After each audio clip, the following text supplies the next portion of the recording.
Six Flags Magic Mountain currently has 17 operating roller coasters, with one on the way. This gives the park the fourth most roller coasters on the entire planet. They claim the title of Thrill Capital of the World, and honestly, they just might be.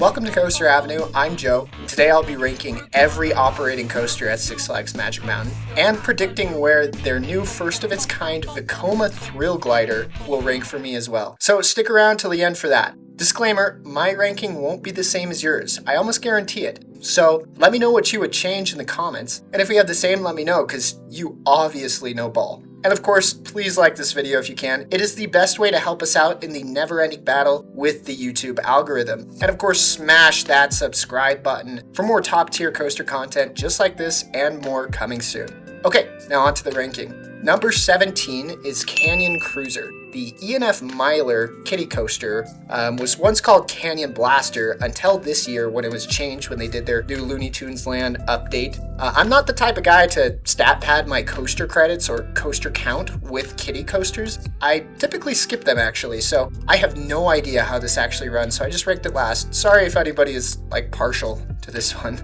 Number 16 is Roadrunner Express. I have actually been on this one. It was actually pretty fun. What is really cool about it, it was originally at Six Flags New Orleans, which had to close due to Hurricane Katrina literally covering the park in water. I am under the water. This was one of the two coasters saved from demolition. The other was a Batman clone that is now in Fiesta, Texas, and called Chupacabra, and it actually runs pretty well, all things considered. Okay, now on to the larger coasters. At number 15, we've got Gold Rusher, the Aero Mine Train that was actually an opening day attraction and the last remaining coaster from opening day. I do love me a good Aero Mine Train. This one just didn't do a whole lot for me. The final helix is bonkers though.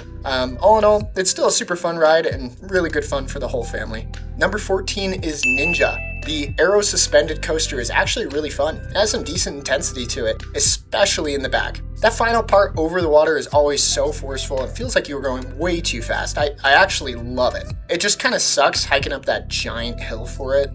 At number 13 is Scream. I love B&M. I can usually never ride one without a huge smile on my face. This was, however, the exception. This ride's oddly rough and feels just really hot to me. Does anybody else feel that way? Like when you're on this coaster, all you feel is like the heat? And maybe that's because I'm just looking at a legit parking lot below me.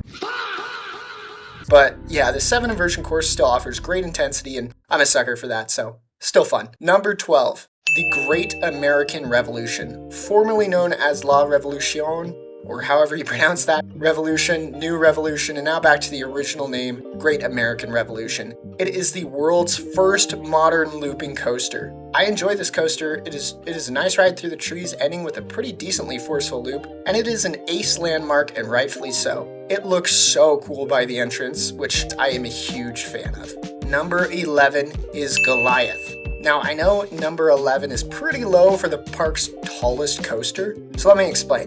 The drop doesn't do a whole lot for me. It's not very steep. I'd even argue it's not even the best drop on the ride. The second one to me is much better. I'm not a huge fan of the intense helix at the end, and I absolutely hate that mid-course brake run, man.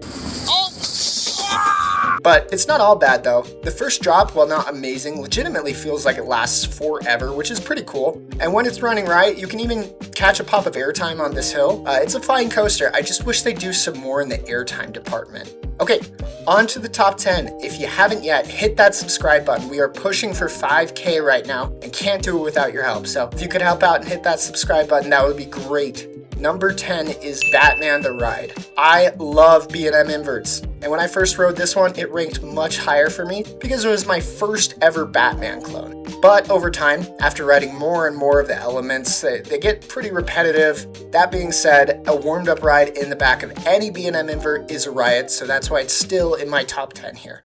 Number 9 is Riddler's Revenge. Now, this may be controversial. I actually like this ride. I know that it can be uncomfortable, especially for the boys, if you know what I mean.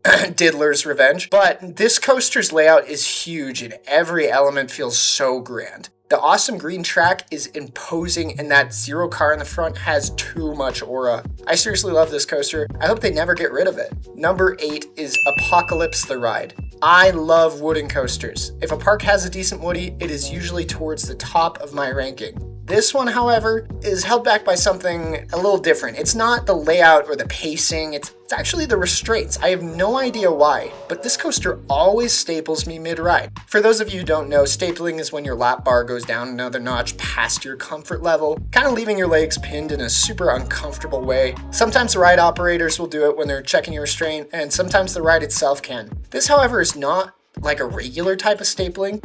It like pressed on my lower stomach first. And now I may be a fat chud, but I am really not that big in the belly department, so I have no clue why this happens, but it always does, and it makes like what is actually a really fun layout into a pretty painful experience. Let me know if you have this problem too. I'm just curious to see. But yeah, layout's still fun, so I still have it in my top 10. Number 7 is Viper. Now, I know I'm gonna get some hate for this. Viper is a coaster I seriously love. Is it rough and uncomfortable? Yes. But is it crazy intense? Yes. Starting with 3 loops back to back to back is crazy. It's like in The Dark Knight, when like Batman is interrogating Joker, he like hits his head against the table and he's all like, never start with the head. The victim gets all fuzzy, can't feel the next hit. And that's like exactly how Viper feels. Legitimately, everything after that is fuzzy to me. The Batwing, the corkscrews are a complete blur, but hey, that's what I'm into, man. So don't kink shame me, okay? Number 6 is West Coast Racers. A lot of enthusiasts hate on this coaster. Let me tell you something. Let me tell you something. I am one of them. I hate Premier Trains with a passion, man. The comfort collars super mega suck, but the trains themselves also suck. Incredibly hard to get into, and if it's too tight, each element pulls on my leg hair and skin in a way that's just so painful, man. But the layout is actually pretty fun. I do like the launches, and the first airtime side thingy on the white track, it seriously kicks butt. The length of the ride is great, and you get the breather in between, which I actually do like. Super sick how you always get a perfect duel as well. Twisted Colossus. And I love this thing, man. Justin Bieber. Makes me laugh every time. Okay, on to the top 5. If you are still here, thanks so much for watching. Comment below your top 5 for the park. I respond to each and every one of them, okay? Here, I'll give you a second.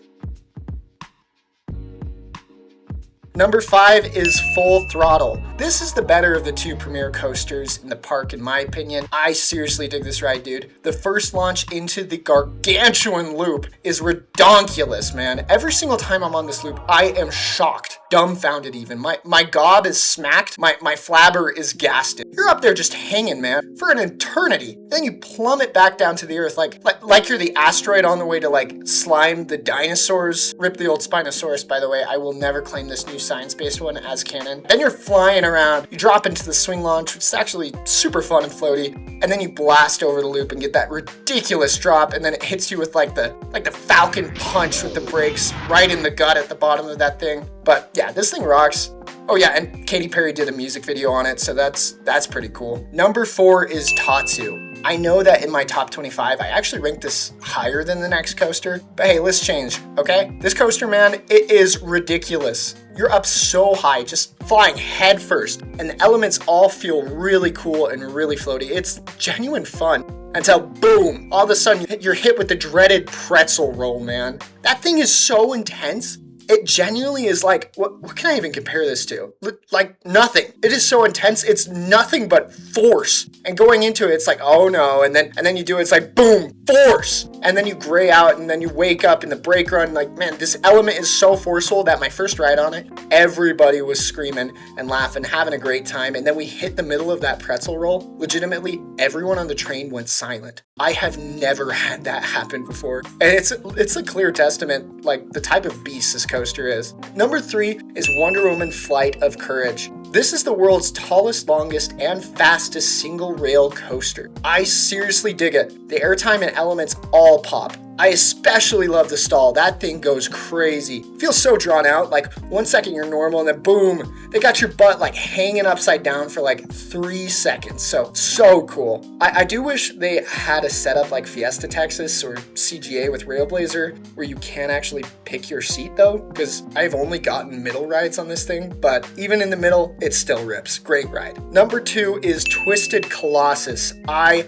love this coaster. RMC converted it from Colossus, which was a giant dueling wooden coaster. Instead of doing 2 different stations though, they went with what is called a Mobius loop. That is when the coaster goes through its like first cycle into a brake run, or in this case, the second chain lift to complete the second like half of the cycle, which is side by side with the other one. Yeah, it has its pros and cons. It makes the ride a very long ride experience, but it also makes it so duels are dependent on the other train being sent out fast enough, which unfortunately doesn't happen a whole lot unless Robert is there. Robert's the GOAT. But when it does, dude, this thing rips. The first drops are good. The high five wave turn is so cool. You get to like say what's up to the other train, try to do like a high five. Oh wait, is that what it's called that? Anyway, then you drop down where you do what is my favorite part of the ride. It's the airtime hill and then the stall right above it. This is really cool when it like duels. It feels like that scene in Top Gun when he like flips off the dude while riding like while flying upside down right on top of him. Wait, what's this element called again? Oh my gosh. Number 1 is none other than X2. I've said it before and I'll say it again countless times. This is the scariest roller coaster I have ever been on. I'm not the one who usually gets scared of really any coaster, but this first drop, legitimately nothing can prepare you for it. It is legit, like in Naruto. If you watch Naruto growing up, you'll get this. If not, you seriously missed out. But when Sasuke like steals Rock Lee's move, I think it's called like the primary lotus or whatever, where you like get the dude upside down and drop him on his head. But yeah, he does that to like Naruto, and that's exactly how this feels to me. Like you are going like head first, face down into this drop, and then you flip at the bottom. It's like, oh my gosh. Like I each time I ride this, I am like, how is this allowed? and then the inside Raven turn is crazy forceful. I feel like I'm in a fighter jet just like taking off. I can feel my skin on my face just pulled downward, like I'm the Star Destroyer in Force Unleashed when Star Killer's like bringing it down, trying to stay upright, but like I just can't. Ridiculous force, bro. The rest feels like a blur. You're really flipping, turning backwards, and then boom, you get it with a fireball to the face, like you're a guard of Whiterun in Skyrim. You just caught me stealing something. Like, how is this allowed? I don't understand. And then possibly the most violent element possibly ever is the outside Raven turn and pop into the brake run. That valley. Oh my gosh. It feels like I got in a car crash, but like in a good way, if you know what I mean. And then yeah, boom, that's X2 in my humble opinion. Like the best coaster in the park. As promised, I would predict my rank for the hopefully 2027 coaster, the Vekoma Thrill Glider. If you don't know, Magic Mountain, they did acknowledge in 2024 they were planning to add a new major coaster. It was originally intended for 2025, and it was pushed back to 2027. The tracks are on site and the location is set. We're kind of just waiting on it to start vertical construction. This will be the first of its kind, a suspended straddle seating coaster, or like you're riding a bike like Tron if you've ever rode it, just hung under the track. So that's super unique. Vekoma is best known for their like boomerangs and suspended looping coasters scattered all over the world. Those for the most part are terrible, janky, and painful messes, but since around 2016-ish, things have been very different. I don't know whose soul they had to sell, but since then Vekoma has put out banger after banger after banger, with all reviews saying like the smoothness and tracking is near perfect on every ride. I am a huge fan of all the modern Vekomas that I have been on, which include like Siren's Curse, Guardians of the Galaxy Cosmic Rewind, Tron, Light Cycle Run, and even their kiddie coasters like Snoopy's Soapbox Racers. I fully trust in basically anything these guys put out right now. So I have very high hopes for this coaster. The unique feel of being in a straddled seating while under the track will give the coaster a great dynamic for really any inversions or launches. The hillside location will give opportunity to either use the terrain to enhance the ride or to use the hill for height like Tastu does. This coaster is in a great location, has a ton of potential. I think this coaster will end up as either number 2 or 3 for me in the park, but for the sake of the video, we'll go with number 2. I seriously don't think we as enthusiasts are as excited about this coaster as we should be. And maybe it's because they may never actually finish it. But I, for one, am super excited, and I am begging you, Magic Mountain, please start vertical construction soon. I need this. But what do you guys think? Will this new Vekoma Thrill Glider be a massive hit or a major miss? Let me know in the comments, and of course, if you disagree with my ranking, let me know in the comments. Thanks for watching. As always, guys, remember to hit that subscribe button for more coaster content coming real soon. But for now, I'm Joe. This has been Coaster Avenue, and we'll catch you on the next one. Bye-bye.